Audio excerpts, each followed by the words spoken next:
আসসালামু আলাইকুম ওয়া রাহমাতুল্লাহি ওয়া বারাকাতুহু। সুপ্রিয় ষষ্ঠ শ্রেণীর শিক্ষার্থীবৃন্দ, আজকে তোমাদের হচ্ছে আজকে তোমাদের হচ্ছে বাংলা বই চারুপাঠ, গদ্য হচ্ছে মিনু, পৃষ্ঠা হচ্ছে 11 থেকে 13।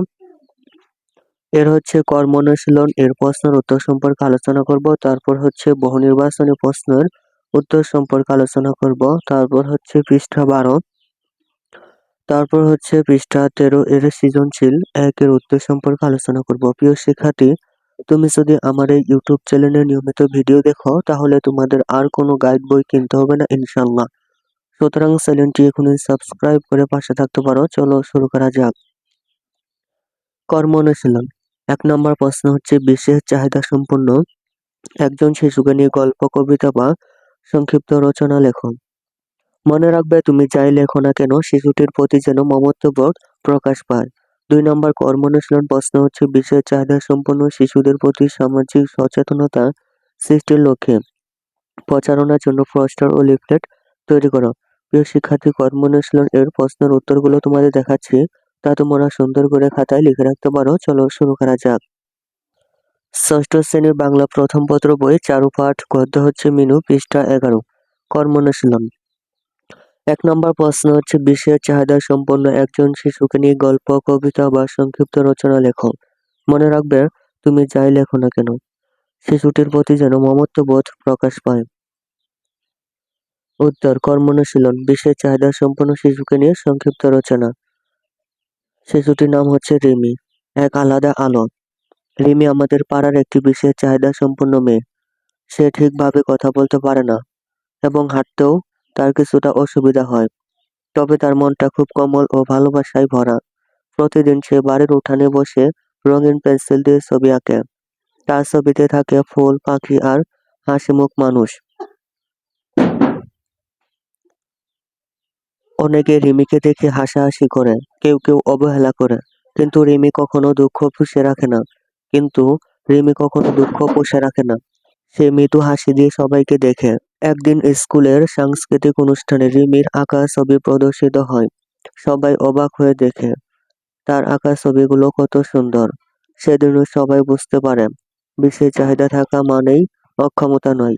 রিমির মতো শিশুরা যদি ভালোবাসা ও সহযোগিতা পায় তাহলে তারাও সমাজের গর্ব হয়ে উঠতে পারে। তারপর কর্ম অনুশীলন 2 নম্বর প্রশ্ন বিশেষ চাহিদা সম্পন্ন শিশুদের প্রতি সামাজিক সচেতনতা সৃষ্টির লক্ষ্যে প্রচারণার জন্য পোস্টার ও লিফলেট তৈরি করো। উত্তর, কর্ম অনুশীলন 2 নম্বর। বিশেষ চাহিদা সম্পন্ন শিশুদের জন্য পোস্টার ও লিফলেট।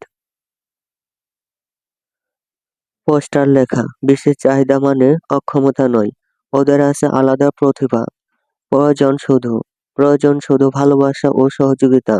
হাসুন, সাহায্য করুন, সম্মান দিন।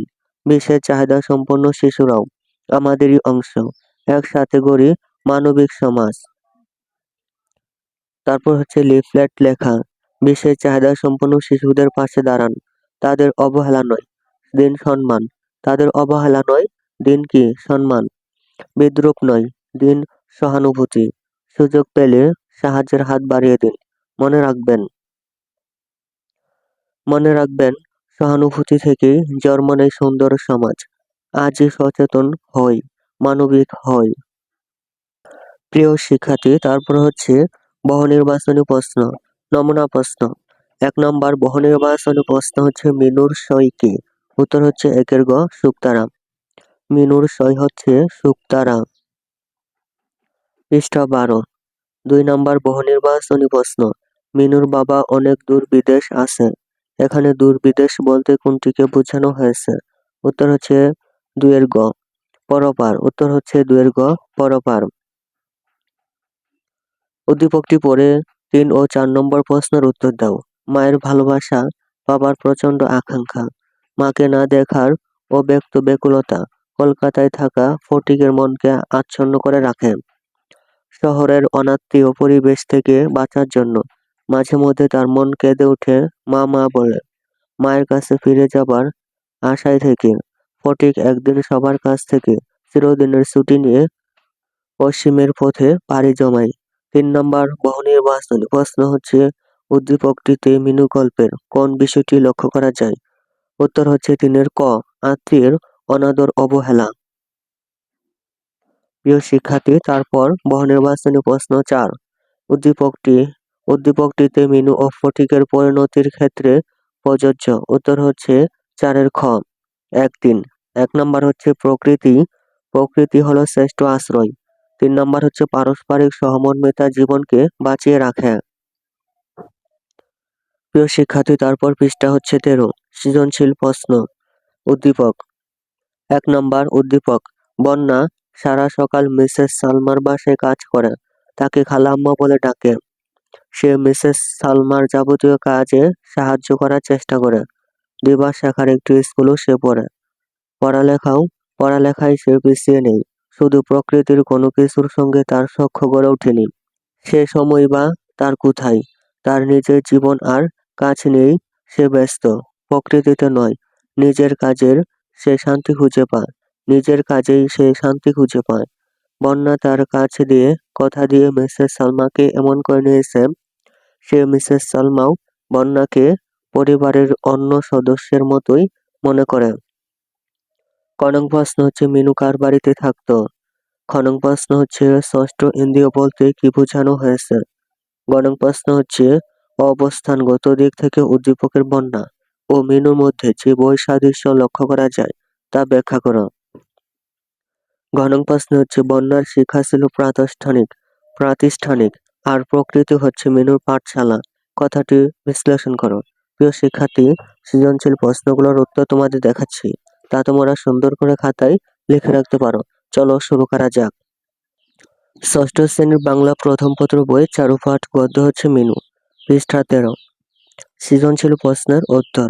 ক নং প্রশ্ন হচ্ছে মিনু কার বাড়িতে থাকতো? ক নং প্রশ্নের উত্তর হচ্ছে মিনু দূর সম্পর্কের পিসিমার বাড়িতে থাকতো। খ নং প্রশ্ন হচ্ছে ষষ্ঠ ইন্দ্রিয় বলতে কি বোঝানো হয়েছে? খ নং প্রশ্নের উত্তর হচ্ছে ষষ্ঠ ইন্দ্রিয় বলতে পঞ্চ ইন্দ্রিয়ের বাইরে একটি বিশেষ দিক, যার অর্থাৎ মনকে বোঝানো হয়েছে। প্রত্যেক মানুষেরই 5টি ইন্দ্রিয় আছে। লেখক এই পঞ্চ ইন্দ্রিয়ের বাইরে মানুষের ভেতরে এক অতীন্দ্রিয় উপলব্ধির কথা বলেছেন। সে অনুভূতির উৎস হলো মানুষের মন বা হৃদয়।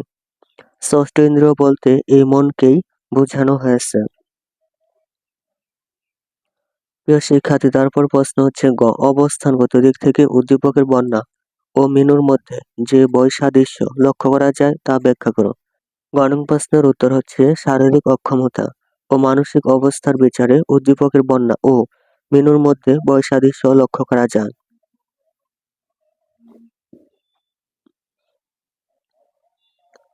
মিনু গল্পের মিনু বাক ও শ্রবণ প্রতিবন্ধী মেয়ে। বাবা মা না থাকায় সে দুঃসম্পর্কের আত্মীয়ের বাসায় থাকে। সে বাড়ির সকল কাজ মনোযোগ দিয়ে করে। তার কোনো সঙ্গী না থাকায় প্রকৃতির সঙ্গেই গড়ে উঠেছে তার সখ্য। সে স্বপ্ন দেখে তার বাবা একদিন ফিরে আসবে, আর এই স্বপ্নই তাকে সকল প্রতিকূলতা অতিক্রম করতে সাহায্য করে। উদ্দীপকের বন্যা যে বাসায় কাজ করে সেই বাসার সদস্যদের মতো হয়ে উঠেছে সে। সে স্কুলে পড়ে, নিজের জীবন ও কাজ নিয়েই তার ব্যস্ততা। পারিবারিক ভাবেও সে সবার সঙ্গে মিশে গেছে, কিন্তু মিনু তা পারেনি। কাজ আর আত্মভাবনায় ডুবে থাকে মিনু। বন্যার তেমন দুঃখ না থাকলেও মিনুর মধ্যে বাবার জন্য প্রতীক্ষার কষ্ট লক্ষ্য করা যায়। তাই দুজনের মধ্যে অবস্থানগত বৈসাদৃশ্য লক্ষ্য করা যায়। ঘ নং প্রশ্ন। বন্যার শিক্ষা ছিল প্রাতিষ্ঠানিক আর প্রকৃতি হচ্ছে মিনুর পাঠশালা। কথাটি বিশ্লেষণ করো। ঘ নং প্রশ্নের উত্তর হচ্ছে বন্যা প্রাতিষ্ঠানিক শিক্ষা লাভ করলেও মিনু শিক্ষা লাভ করেছে প্রকৃতি থেকে। মিনু গল্পে মিনু একই সঙ্গে বাক ও শ্রবণ প্রতিবন্ধী এবং পিতামাতাহারা এতিম। সাধারণ মানুষের ভালোবাসা না পাওয়ায় প্রকৃতিকেই সে আপন করে নিয়েছে। মনে মনে সে সৃষ্টি করেছে কল্পনার জগৎ। ভোরবেলার নতুন সূর্য নিজের জ্বালানো চুল্লির সঙ্গে তুলনা করতেই তার ভালো লাগে।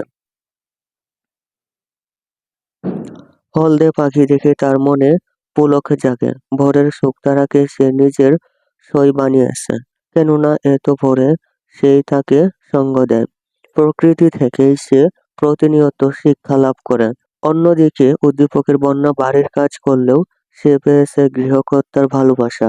সে স্কুলে গিয়ে শিক্ষালাভের সুযোগ পায়। পরিবারের সদস্যদের সদস্যের মতোই জীবন অতিবাহিত করে। তাই তাকে প্রকৃতি থেকে শিক্ষা নেওয়ার প্রয়োজন পড়ে না। অর্থাৎ বন্যা প্রাতিষ্ঠানিক শিক্ষালাভের সুযোগ পেলেও মিনুর ক্ষেত্রে তা সম্ভব নয়।